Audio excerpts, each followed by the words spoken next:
E o Cai na Roda vem com mais uma edição. Nossa convidada especial de hoje é Rosimere Segurado. Rosimere é cientista social com graduação, mestrado e doutorado pela PUC São Paulo e pós-doc pela Universidade Rei Juan Carlos de Madrid. É pesquisadora pela PUC e coordenadora do curso Mídia, Política e Sociedade da FESP São Paulo. Rose, obrigada por sua participação aqui no Cai na Roda, o programa das jornalistas do GGN, e vamos começar aqui a nossa roda de perguntas e vamos ver até onde a gente vai com a análise do que está acontecendo hoje nesse país. Eu vou começar a perguntar e, com certeza, quero saber a sua avaliação da movimentação de ontem dos grupos pró-Bolsonaro. Você acha que esta movimentação foi suficiente para dar um pouco de fôlego para esse desejo golpista que Bolsonaro está acalentando agora, esses tempos? Você acha que isso deu força a ele ou acabou de esvaziar a figura do presidente? Bom, primeiro quero parabenizar a iniciativa e dizer que é um grande desafio falar de tudo isso hoje, né? Menos de 24 horas depois das manifestações, né? Então, eu acho que, assim, nós temos muitas possibilidades de avaliar essas manifestações, né? Primeira, do objetivo e da organização daqueles partidários apoiadores de Bolsonaro. Do ponto de vista deles, que ficaram 2 meses organizando essas manifestações, que envolveram um montante muito grande de recursos, que nós não temos como dimensionar, mas que, enfim, eles próprios nas redes deles diziam, né? Eu acho que ela fica um pouco aquém do esperado por eles, né? Tinha muita gente, efetivamente, mas eu acho que certamente eles contavam com um contingente um pouco maior, né? Acho que contavam também, de certa forma, com uma violência maior. Nós não tivemos relatos, né, de uma violência física, das chamadas vias de fato, mas uma violência retórica muito grande, maior ainda, como sempre, né, vai se intensificando, não só por parte do presidente, mas por parte também dos próprios manifestantes, nos cartazes, faixas que estavam na manifestação. Então, acho que uma coisa é a violência física, né, e a preocupação que tínhamos, afinal de contas, o presidente convoca essas pessoas a irem armadas às ruas, né? Isso não é pouca coisa, e nenhum episódio desse ocorreu, mas eu acho que uma manifestação que tem faixas em abundância pela intervenção militar, né, pelo impeachment dos ministros do STF, ela é de uma violência retórica importante, porque ela é uma ameaça efetiva à ordem democrática, constitucional existente no país. Então, eu acho que, desse ponto de vista, quer dizer, imagino que uma parte, né, queria um pouco mais de emoção, digamos assim, e ficou no plano da guerra retórica. Acho que, de certa forma, dá um impulso, né, dá uma continuidade para o presidente, mas eu acho que o fato mais importante é o aumento do isolamento do presidente, né? E nós vimos isso a partir da repercussão midiática, a partir de uma série de atores políticos importantes que se manifestaram, né, posteriormente às manifestações. Então, começamos aí, né, com vários partidos políticos, como o PSDB, né? PSDB que não só avalizou o golpe, né, mas que foi um dos primeiros responsáveis isso é muito importante de dizer, né, do golpe à presidenta Dilma, à medida que não se reconheceu perdedor das eleições de 2014. Né? Então, o PSDB, quando agora, né, principalmente o governador de São Paulo, João Dória, governador do Rio Grande do Sul, não precisamos discutir o impeachment, já chegamos a todos os limites e tal. Sendo que, na verdade, né, friamente, se a gente for analisar, o presidente não falou nada muito diferente, a não ser ter nomeado diretamente Alexandre de Moraes. As ameaças que ele vem fazendo, né, aos ministros, à Constituição, aos demais poderes, são ameaças que já constam de algum período. Então, eu acho que assim, né, é importante que o partido coloque a discussão do impeachment na agenda, né, antes tarde do que nunca, diríamos, assim como o PDT, como o MDB, como Solidariedade, que já manifestaram que vão fazer as discussões internas aí. Bom, essa é uma outra parte. Uma terceira parte aqui é o próprio Centrão. Eu acabei de assistir o depoimento do Lira, então, se ele demorou, né, quase 24 horas para falar o que ele falou, eu realmente fico bastante decepcionada do ponto de vista, porque ele é a fala dos nossos representantes mais diretos dos três poderes, né, do legislativo, né, um representante importante. Ele fala não vai tolerar ameaças à democracia, à Constituição, e ponto. Né? Não fala nada de impeachment, não fala nada dos 120 processos de impeachment que nós temos. 136. Eita, já perdi a conta, Lourdes. 136. Eu li hoje, eu quase caí da cadeira. Desculpa, eu parei de contabilizar no 120, né? Então, enfim, mais do que suficiente seria, né?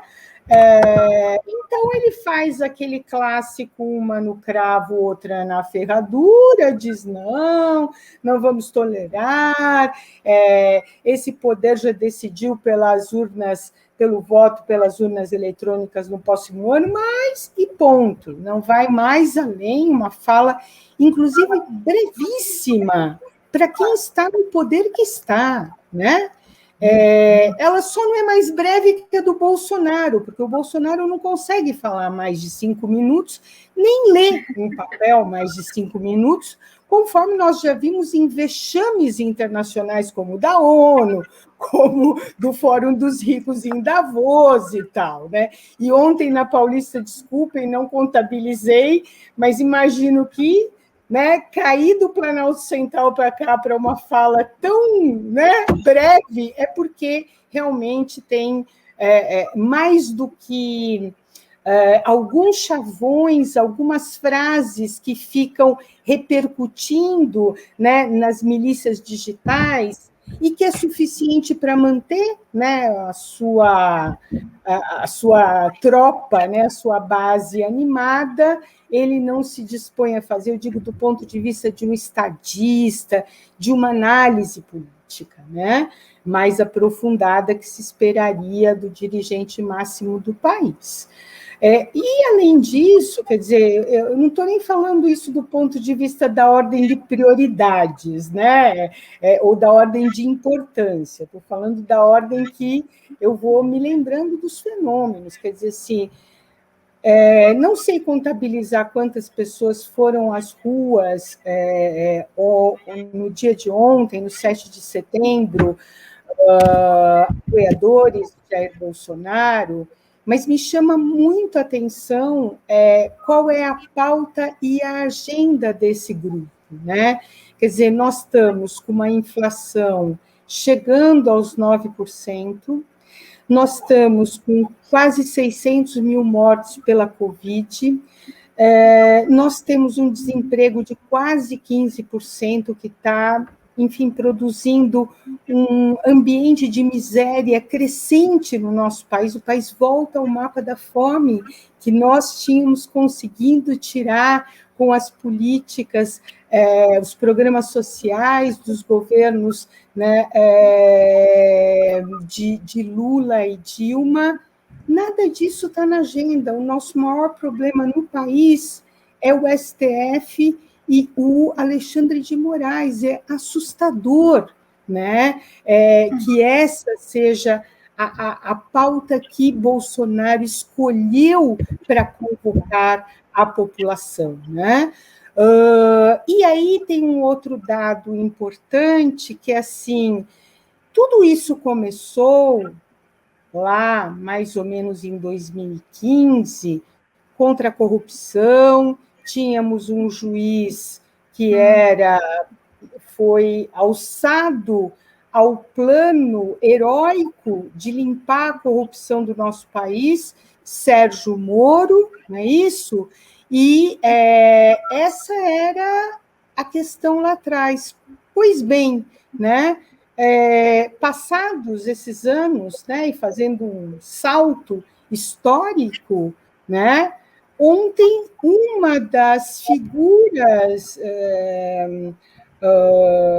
populares nas manifestações do Rio, com quem alguns manifestantes queriam tirar selfie, o Queiroz, que é o amigo de longa data do presidente, organizador do esquema de rachadinha no gabinete de Flávio Bolsonaro, quando era deputado estadual. Então, para que todos saibam, rachadinha é quando nós temos funcionários em um gabinete de um parlamentar que devolvem os seus salários para esse parlamentar, e isso se chama roubo do dinheiro público. Então, aqueles que vieram para limpar a corrupção que o país estava imerso são esses. Roberto Jefferson, né? Um dos investigados, isso para ficar nos nomes que me vêm à mente. Ontem, nada disso aparece nas manifestações, né? Então, esquecemos a corrupção do governo, né? O presidente e seus filhos estão sendo investigados, né, em vários processos por esses esquemas de corrupção. E o nosso maior problema é o STF. Quer dizer assim, então nós temos aí um país virado de ponta cabeça desse sentido, né? Internacionalmente, né?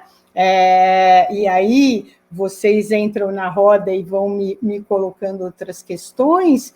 Eu tenho amigos, né, pesquisadores fora do Brasil e tal, e eles às vezes me mandam mensagem assim: Rose, mas espera aí, deixa eu entender, né? Porque não entendem, né, o que acontece aqui, mas entendem claramente que nós estamos, né, sob um governo, né, com pautas de um populismo de direita, né, que usa o povo para a manutenção do seu projeto de poder. Bolsonaro nunca quis governar, a extrema-direita não tem esse objetivo, né? É a campanha permanente, né, para manter e fomentar o caos. E aqui eu finalizo essa parte lembrando de uma frase de um dos mentores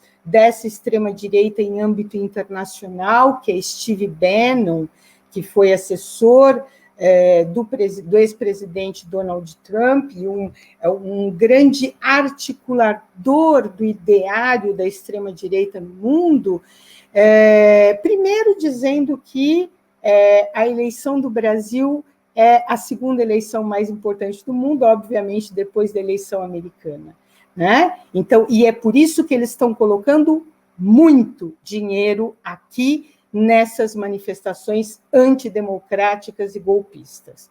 Então, esse é o ponto. E o Steve Bannon, lá em 2018, né, deu uma entrevista importante para um jornal brasileiro, que ele fala assim, o nosso objetivo é destruir tudo, e ele está falando das instituições, para construir com os nossos valores, que são os valores da extrema-direita, que são os valores ultraconservadores.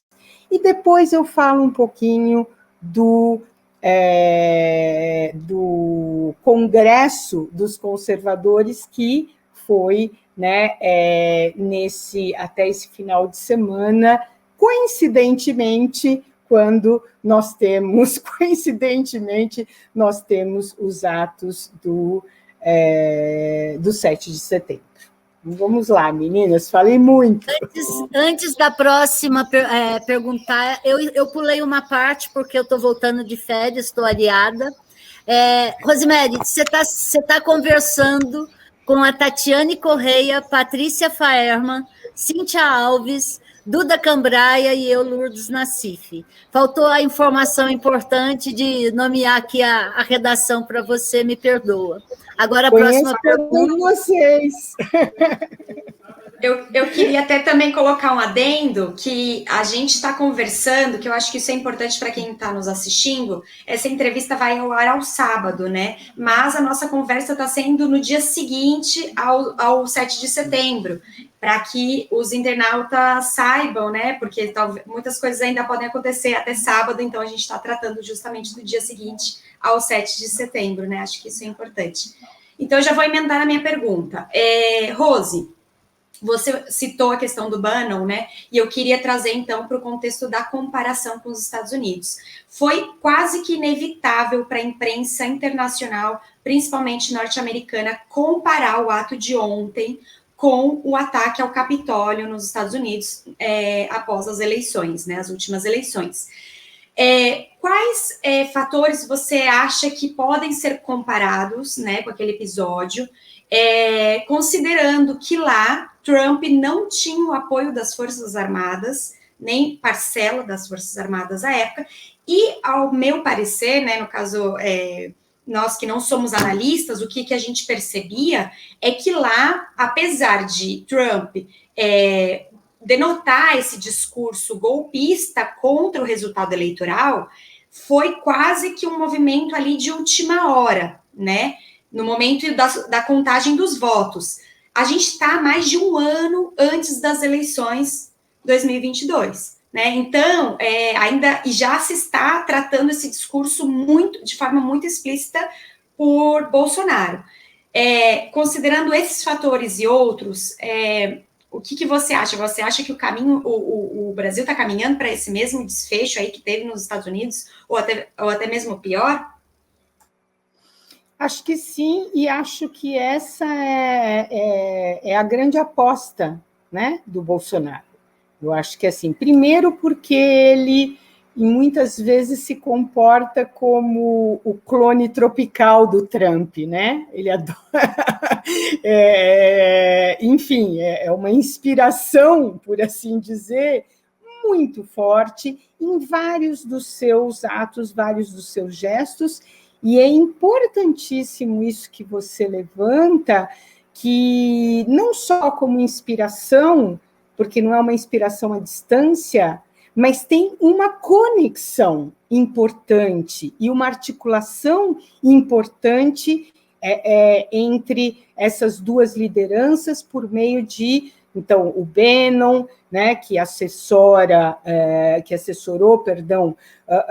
o Trump, e é próximo a principalmente o Eduardo Bolsonaro, né, que é um dos filhos e deputado federal.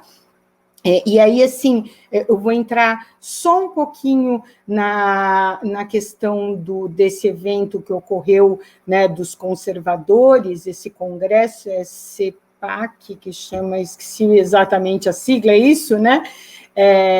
E que uma das lideranças que teve presente aqui, o Miller, também foi braço direito do Trump, né?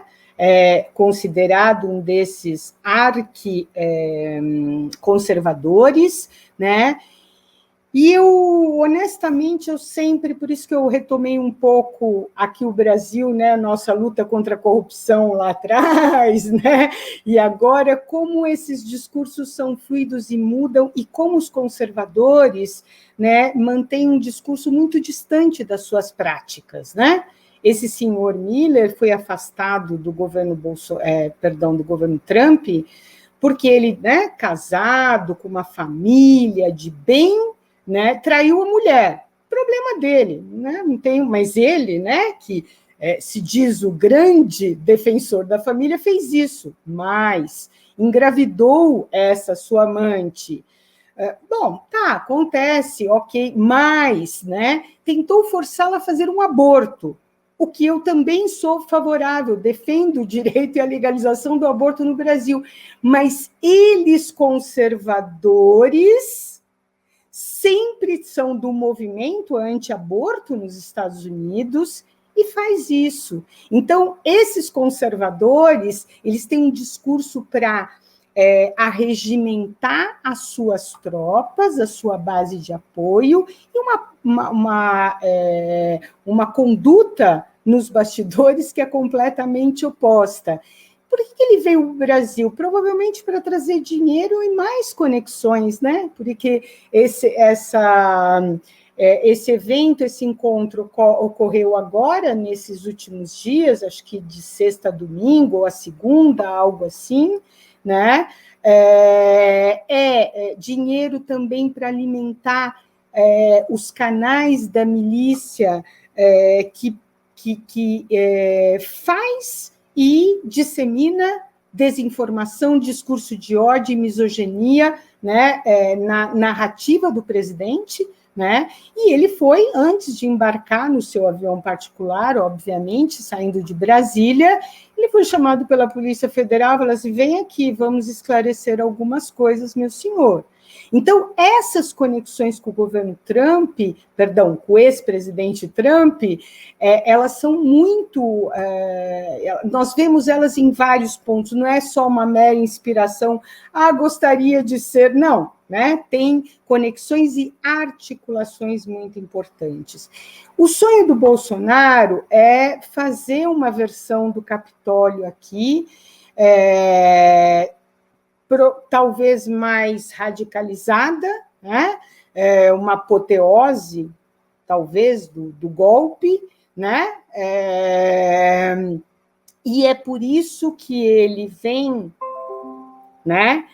Desde já deslegitimando, né, o sistema eleitoral brasileiro, as urnas eletrônicas. É bem interessante porque o ano passado isso já estava nas redes bolsonaristas, embora não tivesse na agenda o debate da urna eletrônica, mas estava sim nas redes bolsonaristas, e eu estou dizendo porque eu estava fazendo uma pesquisa pela PUC, né, com o nosso grupo de pesquisas de lá, e nós fizemos estamos aqui fechando os resultados finais da pesquisa, fizemos grupos focais com eleitores entre o primeiro e o segundo turno para verificar o impacto da desinformação e das fake news. E aí, um dos recursos que nós utilizávamos era pegar as 3 maiores peças de desinformação que circularam nas redes pelas agências de checagem. E entre elas tinha a da urna eletrônica. Nós até achamos interessante, porque não aparecia no debate das eleições municipais, né? Isso não estava presente na agenda, e era uma das 3 peças que mais apareciam pelas agências. Quando chega fevereiro, Bia Kicis vira presidente da Comissão de Constituição e Justiça, requenta o projeto do voto impresso, e aí nós entramos com essa agenda, o bolsonarismo, nós não, entra com essa agenda assim, a todo vapor, né? E aí, justamente no momento que nós temos, né, absolvição do ex-presidente Lula, não só absolvição, como a sua inocência, e, né, Lula começando a crescer nas pesquisas de opinião pública. Então, é óbvio, a eleição não pode acontecer, porque ele vai perder. E não ao contrário, como ele diz, né? Se eu perder é porque fomos roubados. Bom, então não precisa ter eleição. Se ele já sabe que vai ganhar, então já toma posse e pronto, né? Autoritário é assim, né? Não, então, ele vem desde já, imagine, né? A posse, né, vai ser, do futuro presidente, vai ser em janeiro de 2023. E desde fevereiro de 2021, né, esse grupo começa fortemente, o Congresso já disse não, né? E aí não manteremos as eleições da forma como elas são. E eu gostaria de chamar a atenção para isso, porque, assim, me parece que as nossas instituições, eu não sei se o Fux já falou, estou aqui falando com vocês e não vi, isso era previsto falar agora, mas, enfim, né? Mas me parece que as nossas instituições têm uma paciência grande com todos os crimes de responsabilidade que o presidente comete, não são poucos, porque ele tinha lá um prazo de 10 dias para responder e apresentar as provas de que a eleição dele foi roubada já em 2018, que ele teria ganho no primeiro turno. Ele não só não apresentou as provas, como fez uma live de 2 horas, aí, né, não sei se as meninas lembram, 2h30 quase, eu assisti inteira, né, mostrando absurdos, inclusive da área de programação, né, demonstrando por que as urnas eletrônicas não são confiáveis, não são auditáveis. Então, ele vem preparando isso, por quê? Porque a derrota dele está em curso, né? E ele já disse que ele só deixa a presidência da República, inclusive ele não diz nem quando, né? Se é agora com impeachment ou se é perdendo uma eleição, só deixo a presidência morto, não é isso? Morto com a vitória ou preso. Então, quer dizer, né, a vitória está cada vez mais longe, né? Acho que ninguém está pensando em atentar contra a vida do presidente, né? Quem sabe preso, né? Que é o lugar de quem comete crimes contra a democracia, contra o Estado de Direito, contra a Constituição, contra os brasileiros, né? Porque isso tudo são questões importantes aí para nós. Está aqui. Fux afirmou que a ameaça do presidente Jair Bolsonaro de descumprir decisões judiciais, se for confirmada, configura crime. Gostaria de entender o se for, porque ele já ameaçou. Ele já ameaçou, e não foi ontem a primeira vez que ele ameaçou. Ele vem, isso que eu estou dizendo, ele vem ameaçando concretamente as eleições de 2022, pelo menos desde fevereiro deste ano. Então, me parece que a paciência dos nossos poderes continua grande, né? E eu, enfim, não gostaria de reproduzir aqui, mas não vou me conter, dizer que é muito acovardamento das instituições, né?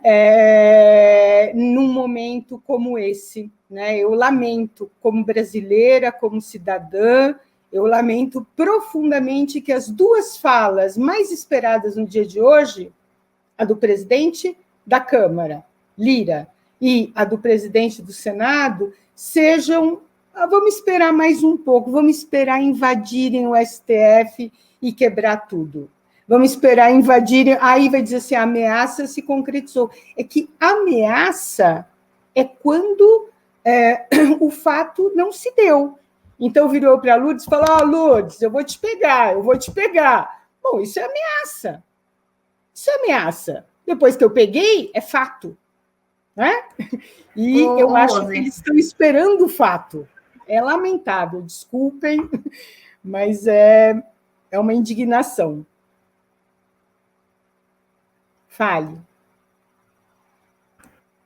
Parece que a gente não saiu ainda direto da era das notas de repúdio, né?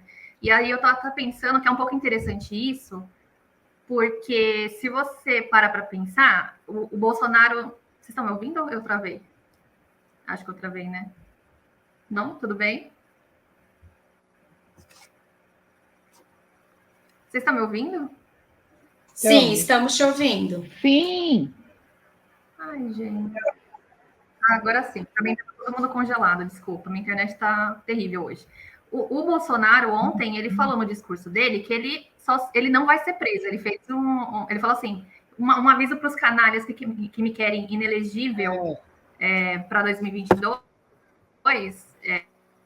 Aí ele repetiu o discurso, eu só saio daqui morto, preso ou com a vitória. E preso eu não vou ser. Ele garantiu que o preso não vai ser. E ele foca o discurso dele muito em cima do Alexandre de Moraes, e eu tenho uma parcela disso, desse avançar do Alexandre de Moraes sobre o bolsonarismo, está muito a ver com os ataques ao Supremo. Não é que o STF está defendendo o país no geral, eles estão se defendendo dos ataques.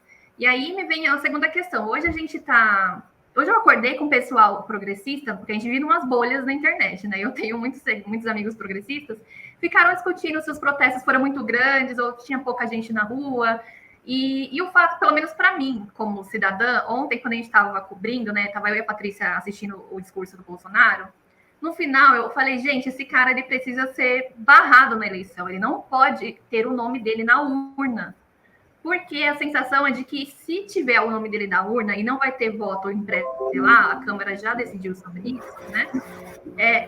O que dá a sensação é de que ele vai usar esse povo todo que ele pôs na Paulista, em Brasília e no Rio ontem, para fazer zorra no dia da eleição, no mínimo, para garantir meios de que a eleição, o resultado venha a ser contestado. Eu já vi alguns cientistas falarem sobre isso, e eu queria ver sua opinião, porque quando a gente fala sobre o Bolsonaro deixar claro, mais explícito não vai ficar, de que ele não vai aceitar a eleição em 2022, o que na prática ele está nos dizendo que vai fazer? Seria esse o caminho? Colocar os apoiadores dele para fazer uma zona no dia da eleição e, sei lá, impedir pessoas de votar ou algum outro caminho de sentido? Eu queria entender o que esse pessoal conservador e apoiador do Bolsonaro é capaz de fazer. E aí, aproveitando um pouco dos seus estudos a respeito das eleições, da última eleição, né, sobre fake news, eu também queria entender, porque me parece que foi um dado que vocês levantaram, por que o povo conservador é um povo que é tão fácil de enganar com fake news e de cair nesses discursos do Bolsonaro.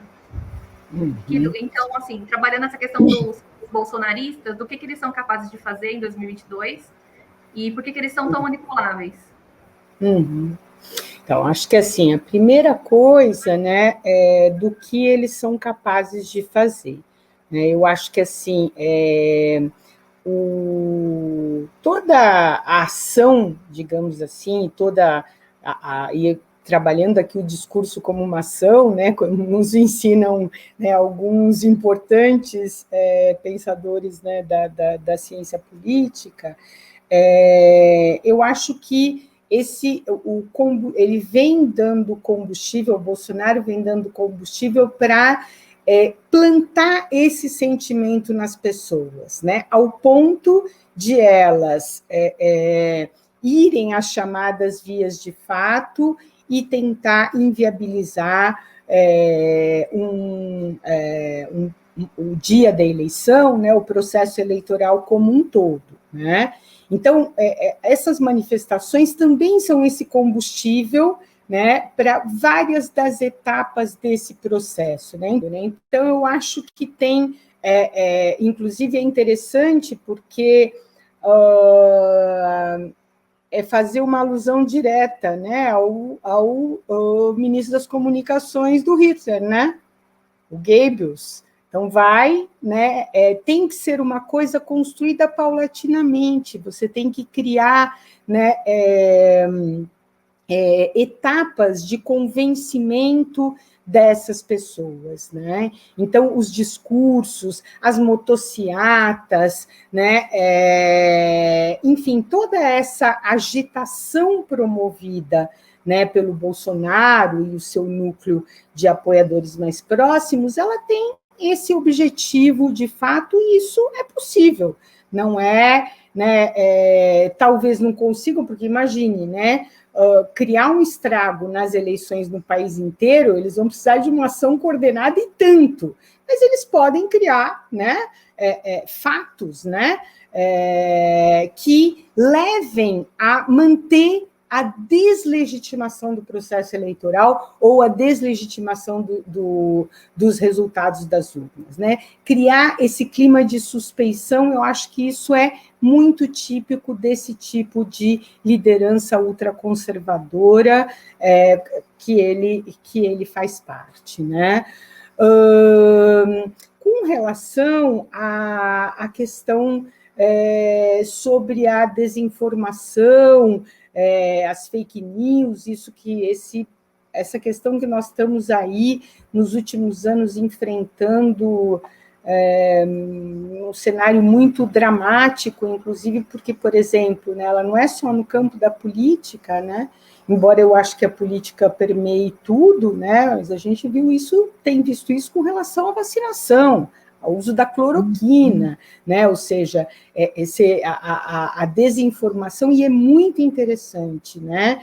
Eu acabei de escrever um trabalho, em breve vou publicar, que eu acho que no caso brasileiro, né? Eu vou falar do Brasil porque a gente vai ter diferenças em relação a processos de desinformação em muitos países e tal. Então, quando eu estou falando disso, que a desinformação aqui, ela é a ação estratégica do governo Bolsonaro, né? Ela é a base, né?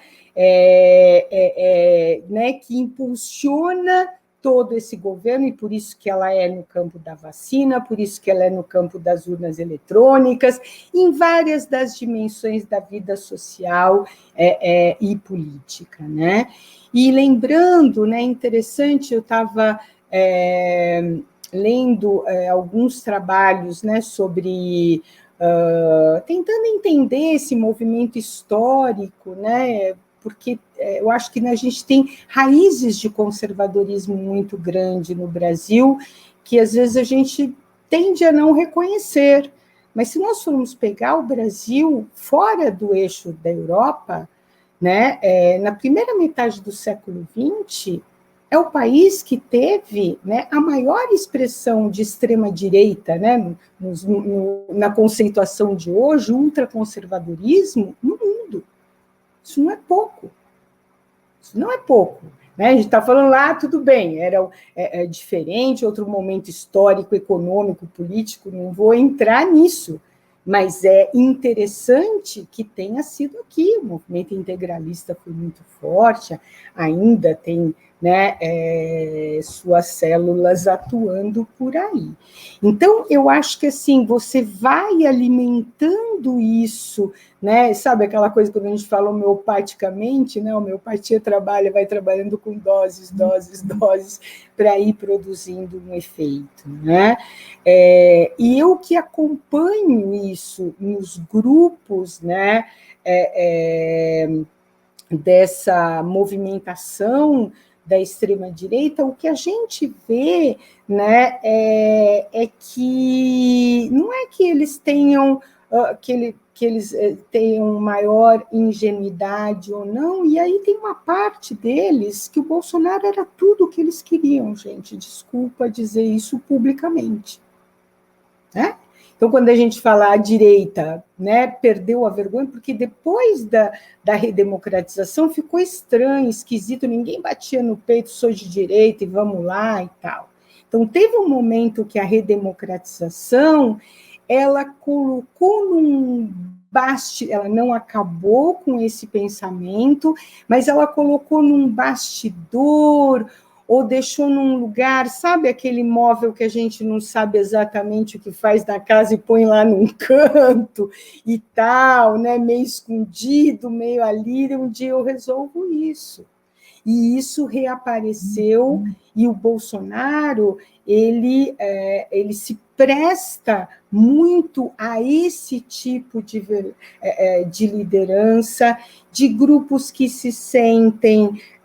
nos Estados Unidos, eles usam a expressão do loser, né, o perdedor, e aqui a gente poderia traduzir um pouco com o ressentimento, com um conservadorismo de costumes, né? Então, uma fake news, e eu vou pegar das clássicas, né, de 2018, das eleições, né, que eu me lembro, eu vivi essa situação da mamadeira de piroca e do kit gay. Vivi a situação de um dia entrar num comércio para comprar nem sei o quê, a pessoa que me atendia puxando conversa de eleição, isso entre primeiro e segundo turno. Quando falou do kit gay, eu falei, não, mas espera aí, isso não é bem verdade, né? Eu sou professora e na minha escola isso não chegou, não vi em nenhum lugar. E o TSE, o Tribunal Superior Eleitoral, já disse que isso nunca existiu. Aí a mulher me responde, tem sim, eu tenho um. Eu falei, opa, né? E aí tem uma coisa que é uma diferença, quando a gente está no olho, a gente percebe quando alguém está falando mentindo, certo? E quando alguém está falando porque acredita que esse papel aqui que eu peguei lá, né, na panfletagem, no metrô, é o kit gay.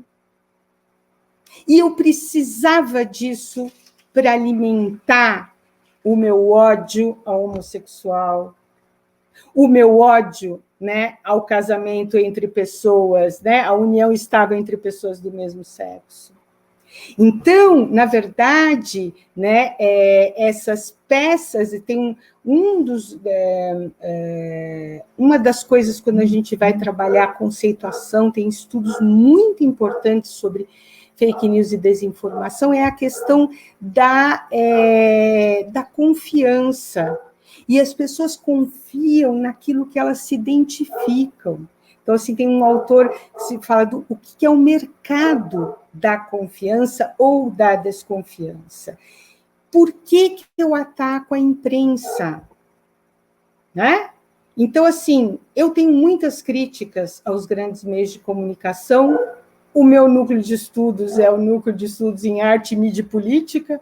Estudo isso desde a minha graduação, há 30 anos estudo isso. Tenho muitas críticas aos grandes meios de comunicação, mas elas são críticas completamente diferentes da crítica que este, né, segmento bolsonarista ou de extrema-direita faz. Ele faz para deslegitimar a mídia e se colocar no lugar daquele que tem a informação e o procedimento mais adequado de informar. Eu, quando faço isso, é porque quero uma mídia melhor, porque quero transparência, porque quero uma sociedade informada com informações de qualidade, processos de verificação, sem enviesamento das indústrias, né, midiáticas que têm muitos interesses no campo político, econômico, etc. Então, aí a gente vê uma grande diferença e por isso que ele consegue dialogar com esse público, que é aquilo que a gente fala, reforça crenças que eles, de alguma forma, já têm. Tá? E aí, essa é a nossa tarefa de dialogar sobre essas crenças, problematizá-las. É simples, não é simples. É muito difícil. E isso vem no gancho, fazendo gancho com esse questionamento, vem também um gancho do perfil das pessoas que participam dessas manifestações bolsonaristas, que normalmente são pessoas de classe média alta, classe média alta, classe alta, que tem dinheiro. No caso do Bolsonaro, tem muito bolsonarista que é empresário, que é produtor de soja, teve muito dinheiro do agronegócio nessas manifestações de 7 de setembro. E eu também gostaria de saber da sua opinião, que muitos dessas pessoas de classe mais alta, elas não aceitam as mudanças, elas não aceitam que a sociedade brasileira está mudando, seja por conta do casamento de duas pessoas do mesmo sexo, mas também com a inclusão de mais pessoas negras, mais pessoas pardas, mais pessoas indígenas ganhando força, o meio ambiente sendo um tema cada vez mais importante, e elas não aceitam ver as suas visões de mundo sendo alteradas de uma forma tão súbita. A gente pode entender que isso também explica muito do bolsonarismo, e eu gostaria de saber a sua opinião sobre isso, e também sou fazendo mais uma referência.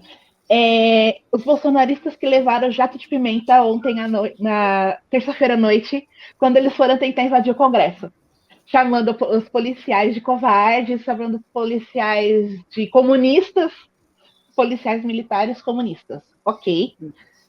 Mas eu gostaria de saber a sua opinião a respeito sobre a mudança da sociedade e o impacto que isso tem tido na própria adesão do bolsonarismo, que por si só já é extremamente conservador. Uhum. Então, vamos lá. Eu acho que, assim, primeiro, né, eu acho que tem, de fato, uma dificuldade, vamos dizer aí, da Casa Grande aceitar, né, as transformações vividas no mundo e vividas particularmente no Brasil, por um período aí de políticas afirmativas que colocaram, né, negros na universidade, negros e negras, pessoas de classes populares, né? A universidade que eu trabalho, a PUC, é uma universidade, né, para uma classe social muito, haja visto os valores das mensalidades, né? Uma classe social que tem possibilidades de cursar, né, o ensino de qualidade que nós oferecemos ali. E quando começam a chegar os alunos pró-unistas, é interessantíssimo, inclusive, há um tempo atrás tinha um estudo na universidade muito bacana com esses jovens, né? Como é que eles se sentiam naquele ambiente, né? E eu acho que isso foi mudando a cara da universidade. Eu vou dizer que nas turmas que eu tive alunos pró-unistas, foram algumas, eu tive orientandos que entraram, né, pelo ProUni, e aí a gente vê o que é oportunidade e meritocracia, né? Então, tiveram oportunidade, né, de entrar numa universidade de qualidade, demonstraram que não tinham nada a desejar para ninguém que tinha estudado numa escola, né, no ensino médio, cara, etc, etc. Então, acho que isso é um fato concreto. E, pelo outro lado, nós vimos também nesta mesma universidade alunos de classe média alta incomodados com isso. E, inclusive, tivemos processos, alunos pró-unistas que processaram alunos porque alguém virou e falou assim, né, no caso de uma aluna negra numa sala, não vou falar o curso nem nada, mas assim, nossa, o que essa macaca está fazendo aqui? E aí a aluna pró-unista falou, macaca? Foi professor e ganhou, certo? Então, assim, nós vemos essa dificuldade de aceitar que quando a vida das pessoas, eu sempre falo isso para os meus alunos, quando a vida das pessoas, das classes populares, das pessoas mais pobres, num país melhora, o que melhora? Melhora para todo mundo, porque vira uma sociedade menos desigual. Então, se a gente for pegar né, os países de primeiríssimo mundo, nórdicos e tal, que o filho, né, de um trabalhador menos qualificado e do CEO de uma grande empresa frequentam a mesma escola pública, de qualidade, né? Tomam o metrô, né? O transporte público de qualidade. Então, eu acho que tem uma dificuldade, né? A nossa elite, haja visto que nossa elite, e aí eu vou pegar a elite financeira para fazer um destaque, ela convive bem com o autoritarismo. É lamentável. É lamentável. Né, aquele famoso manifesto que não chegou que todo mundo leu, mas que não foi publicado, né, do PIB. E aí eu fico pensando assim, qual banco brasileiro que ganha, né? E aí vocês aí no site tem estudos econômicos, indicadores muito interessantes para mostrar isso. Qual banco brasileiro dos que faturam, mesmo nessa crise, mesmo na pandemia, com o desemprego, com tudo isso que eu falei, qual deles virou e falou assim, não, ganhar dinheiro, mas ter uma sociedade autoritária, não.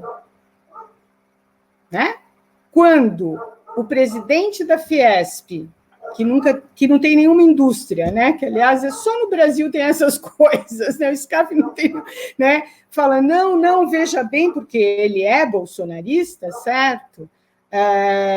Os bancos também, mas estava na hora, mais ou menos como essa declaração agora do presidente do STF, do Lira.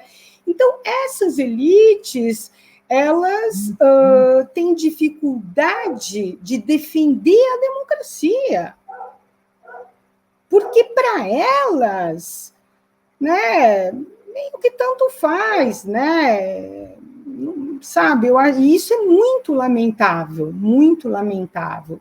Mas aí eu queria, né, pegar um outro ponto que é assim, ok, nas manifestações, né, a presença predominante é da elite, se a gente for pegar as fotografias, a gente vê isso, né, classe média, branca, etc., mas o bolsonarismo também está enraizado nas classes populares, né? Nas classes populares que são vítimas, né, dessa calamidade que é o governo Bolsonaro, dessa falta de política social, né, que é o governo Bolsonaro, né? E mesmo sendo vítimas, né, diretas disso, né, ainda, e aí vem a questão do conservadorismo que eu tinha dito anteriormente, mesmo sendo vítima, elas continuam enaltecendo a figura do mito. E, querida, você me tinha feito uma outra questão, eu me perdi, esqueci. É isso? Tá bom, desculpe, me empolguei aqui. É porque, assim, eu acho que a gente tem muitos estudos, né, desde pensadores mais tradicionais, para mostrar um pouco essas relações, né, e como esse conservadorismo, óbvio que as elites ganham muito, mas ele tem uma capilarização no campo social, né? E isso é dramático, né? Porque a gente vê, né, o cara, muitas vezes, que é desempregado, vive na famosa viração, vende água no farol para pôr uma comidinha no prato e fala, eu sou empreendedor. Né, ele incorpora esse discurso, né? Você vira e fala assim, não, querido, você é o precário dos precários, né? Na linha da precarização, né, você está ali, né, num dos maiores, numa posição essa, né? Você não está vendendo água porque você, né, é porque foi a opção e tal, né? Então, também está nas costas da imprensa que romantiza a pobreza, né? Ah, ótimo lembrá-lo. Nossa, olha, assim, da imprensa, e eu queria chamar a atenção aqui também nos meios de produção simbólica como a novela, olha, a mãe vencedora, foi lá, fez bolo, né, criou 4 filhos. A gente adora essas narrativas, mas, gente, isso não tem nada a ver com meritocracia. Eu acredito em meritocracia quando tem oportunidades, né? E aí sim, né? Quando tem, né, as duas coisas, então você dá oportunidade, aí vou eu lá, batalho, etc. Ok, mas meritocracia, que vou vencer pelos meus esforços e tal, isso é o alimento que faz gerar o conformismo da desigualdade social. E pior, Lourdes, isso é tão nefasto, por assim dizer, porque se você não vence, é porque você não se esforçou o suficiente. Então, aquilo que é a vítima se auto-penaliza, né? Culpabiliza, né? Por uma coisa que é do sistema. O sistema, né, ele não veio para promover a igualdade. Claro que no Brasil a desigualdade ela é muito maior do que em outros lugares e tal, né? Então, eu acho que essa é uma narrativa muito perigosa que faz com que essas classes não consigam enxergar e dar um salto e dizer, opa, peraí, não, isso aqui não é exatamente assim, e vou lutar pelos meus direitos, né? E aí, só para fechar, nós aprovamos, em 2017, a reforma trabalhista, que ia gerar milhares de empregos, né? Era incrível, ia ser um mundo assim, né? E aí, bem lembrado o papel da mídia também, que vendeu que essa reforma era necessária para essa geração de empregos. Outro dia vi um economista dessa grande mídia, que eu não vou falar o nome, e falando assim, não, analisando os dados de desemprego, como agora eles estão, né, contra o Bolsonaro, pelo menos a princípio, fazem até críticas, coisa que a gente demorou para ver, mas enfim, né, e dizendo assim, porque os dados de desemprego é porque as pessoas, na verdade, não estão trabalhando na sua capacidade. Aí eu olhei e falei, então, quando lá atrás a gente problematizava a possibilidade do trabalho intermitente, que é eu posso trabalhar 40 horas na semana, mas eu só tenho a oferta de 10, né, na empresa que eu vou trabalhar, aquilo era ótimo. Então, agora é isso que está vigorando. Então, a gente teve essa reforma que passou com pouca resistência dos setores, né, organizados e populares, ou, né, se tentou, mas não se conseguiu explicar essa reforma, e a reforma da Previdência, já em 2019, já no governo Bolsonaro. Então, quer dizer, e nós também, muita gente dizendo, não, de fato, inclusive eu conheço pessoas que se aposentaram com 40 e poucos anos, e aí virou bolsonarista e falando contra isso, falou assim, mas se é aposentado, filho, como é que você está, né, reclamando? É porque a minha vez já passou, eu já fui contemplado.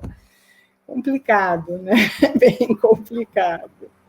E, Rose, a gente já recebeu algumas cientistas e algumas jornalistas aqui que falaram do papel da grande mídia na construção de Bolsonaro, e ontem eu particularmente estava um pouco curiosa para saber como que iria ser, e logo depois das manifestações saiu uma coluna no UOL com o seguinte título: apenas Jornal Nacional cita fala golpista de Bolsonaro, Band, SBT e Record amenizam. Apesar de Bolsonaro e também os bolsonaristas sempre atacarem a mídia, ontem, inclusive, teve algumas equipes que tiveram que sair dos locais que estavam por causa de ataques de bolsonaristas. Mas, mesmo assim, Bolsonaro ainda precisa da mídia, da grande mídia, para se rastejar e tentar chegar ao topo. Por que a grande mídia está se dividindo um pouco, parece? O Jornal Nacional criticando totalmente e o resto meio que amenizando isso. Então, eu vou pegar aqui, se a gente for pegar que né, eu sei que não são todos os pesquisadores, né, de estudos da mídia, mas eu faço parte, né, dos setores que consideram a mídia como ator político, né? E aí, assim, o que né, em linhas muito gerais, caracteriza um ator político? O ator político, ele tem interesses próprios, né? E ele tem recursos próprios. Recursos da mídia, né? Não estou falando do recurso financeiro só, mas o recurso né, dar visibilidade ou invisibilidade, né? Às vezes a invisibilidade ou o tipo de visibilidade, né? E aí tem que ser analisado esse contexto. Algumas dessas empresas, né, que você mencionou, têm relações diretas, por exemplo, com o agronegócios. Agronegócios que, embora, né, tenha uma das associações, tenha soltado um manifesto na semana passada criticando o governo, o agronegócio está muito dividido, eu não sei calcular exatamente em que percentuais, mas o agronegócios ainda apoia fortemente Bolsonaro. Então, como uma emissora que tem essas vinculações, vai ser tão enfática na crítica contra o Bolsonaro, né? Então, eu acho que é interessante ver esses atores políticos na sua movimentação e articulação com outros atores políticos, e aí, né, do campo financeiro, do campo do agronegócios, do campo industrial, para ver como que eles acabam se posicionando, né, nesse campo, né? E no caso, né, do Jornal Nacional, um dos fatores, não é o único, mas é um fator bem importante, é que parte da verba publicitária, né, recebida pela Rede Globo, né, pelo conglomerado, ela foi cortada nesse governo, né? Então, tem aí, muito difícil, fico muito feliz, né, que eles tenham se lançado à crítica, ótimo, volto a dizer que antes tarde do que nunca e tal, mas usando a metáfora, né, quer dizer assim, alguém pariu Mateus, no dito bíblico, e toda a sociedade brasileira está embalando isso, né? Então, assim, volto a dizer, eu fico muito estarrecida quando vejo jornalistas, aliás, numa arrogância sem fim, pedir autocrítica de determinados setores progressistas, setores de esquerda, né, ou de outros países, e eles nunca fazem autocrítica do quanto eles foram responsáveis por parir Bolsonaro, né? De o quanto eles foram responsáveis por dar a visibilidade para o mito.